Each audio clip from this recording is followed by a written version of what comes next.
bahwa di dalam pemahaman Al-Ghazali tadi selain yang jasmania juga ilmu agama itu juga meliputi yang sifatnya akidah.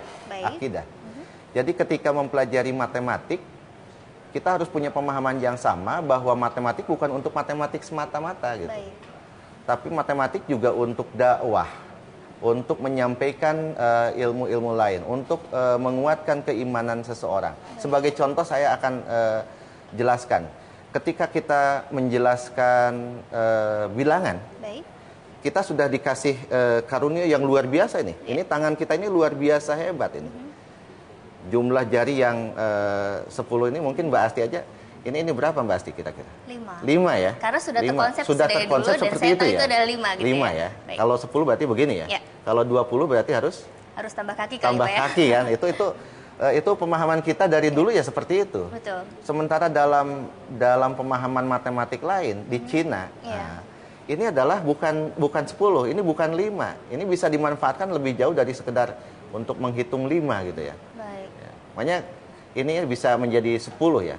Di dalam matematik jari. Cina ini 1 ya, sudah biasa kita paham juga 1, 2, 3, 4, 5. Ini 5 ya. Baik. 6, 7, 8, 9, 10. Ini 10. Nah, kalau ini berarti ini 9, maaf. Ini 10, 20, 30, 40, 50. Baik. 60, 70, 80, 90. Sehingga dalam pemahaman matematik Cina ini bukan 5 lagi, tapi ini menjadi 9, ini 90. Kalau kita gabungkan berarti 99. Nah, aspek keagamaan yang diharapkan ketika kita mengambil definisi aspek keagamaan yang diberikan oleh Al-Ghazali, ini adalah 99. Kita bisa menjadikan ini sebagai dasar penanaman akidah. Mungkin guru bisa menanyakan, wahai siswa-siswaku, coba kita ingat nggak apa yang 99 itu? Padahal guru itu sedang menyampaikan materi matematika. Tapi dia bisa mengasosiasikan pada mata pelajaran lain. Anak-anakku, ini adalah 99. Ingat nggak pada angka 99 itu? Apa maknanya? Saya yakin di antara siswa itu ada yang menjawab bahwa 99 itu adalah Asmaul Husna. Nah, dia menyebut Asmaul Husna berarti dia sudah diarahkan oleh guru untuk mengingat kembali apa itu Asmaul Husna. Gitu. Oh, Asmaul itu adalah nama-nama baik yang dimiliki oleh Allah. Ada 99 nama baik gitu. Nah, ini adalah upaya-upaya untuk menanamkan akidah. Ini cukup menarik juga ya Pak ya, strategi yang diberikan oleh guru menyangkut matematika dan juga pendidikan agama. Strategi lainnya seperti apa Pak? Contoh ketika guru, sebenarnya saya nanti akan berikan lebih jauh di lagi contoh ya, lain baik, ya. Tapi di awal nggak apa-apa, karena ini menjadi menarik, mudah-mudahan ya.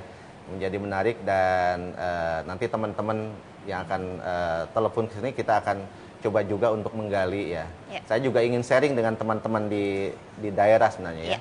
Sebagai guru-guru di madrasah itu saya yakin mereka sudah ikut mengembangkan juga ya.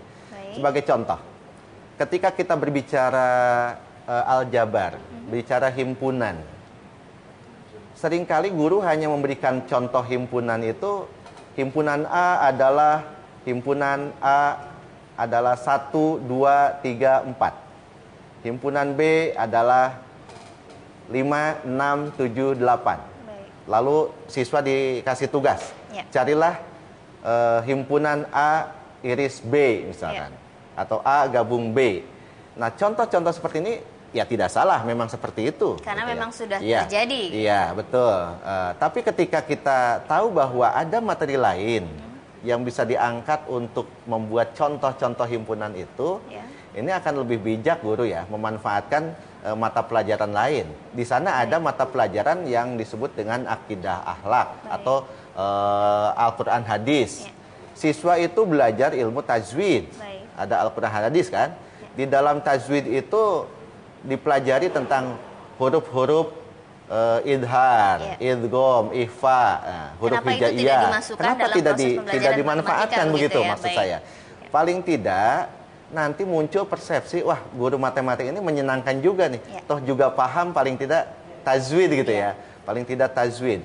Sehingga contoh soal yang diberikan bisa agak berubah, bervariasi ya.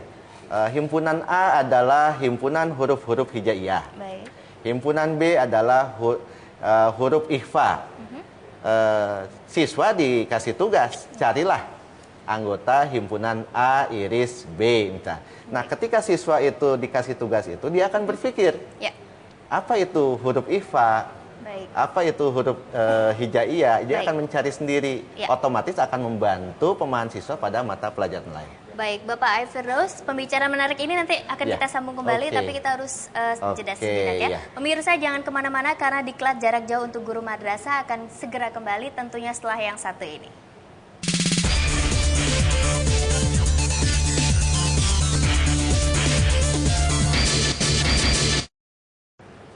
Pemirsa, selamat datang kembali dalam program Diklat Jarak Jauh untuk Guru Madrasah. Masih bersama saya Asim Mohtar dan Bapak Aib Firdaus.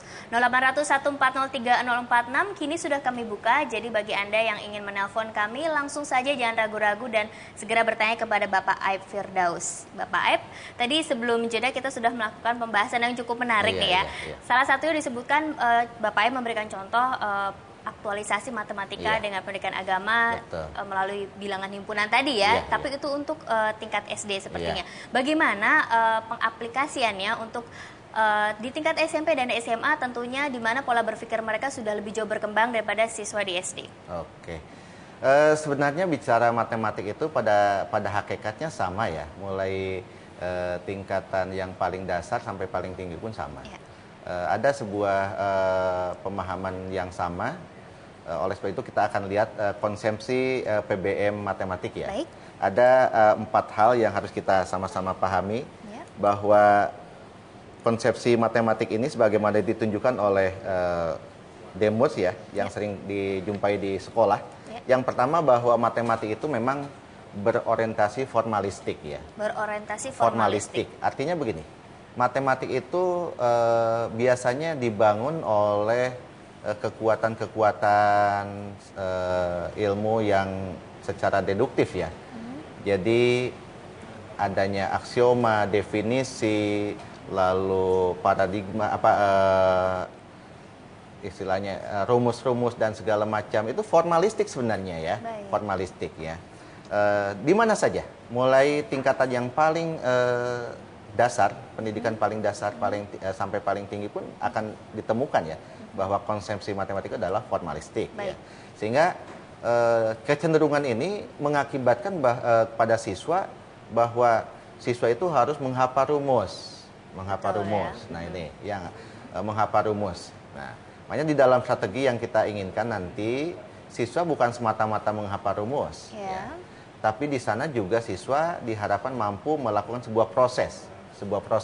Proses yang seperti apa Pak yang diharapkan? Tadi saya sampaikan di awal Ya. bahwa strategi ini diharapkan bisa membantu memudahkan proses ya. Baik. Ketika kita melakukan pendekatan realistik, siswa tidak langsung menghafalkan rumus tertentu misalkan ya. Bagaimana rumus tertentu yang harus dihafalkan oleh siswa? Nah, misalkan rumus yang sering kita ini kan rumus Luas segitiga persamaan, begitu. ya luas segitiga dan segala macam gitu ya. Akhirnya Pak, siswa hanya terpaku pada rumus itu. Betul. Ketika dia harus mengaplikasikan, kadang-kadang mengalami hambatan. Nah, kita ingin coba dengan strategi ini, konsepsi matematik yang formalistik itu bukan berarti hilang, Baik. tapi mungkin prosesnya yang kita akan ubah sedikit, Baik. bukan ke rumus dulu, tapi ke proses dulu sehingga siswa bisa memanfaatkan rumus itu. Baik. Tapi yang paling penting nanti ada konsepsi yang keempat itu tadi, Ya. nanti yang akan saya berikan. Ya. Yang kedua, bahwa matematik juga harus berorientasi pada dunia sekelilingnya.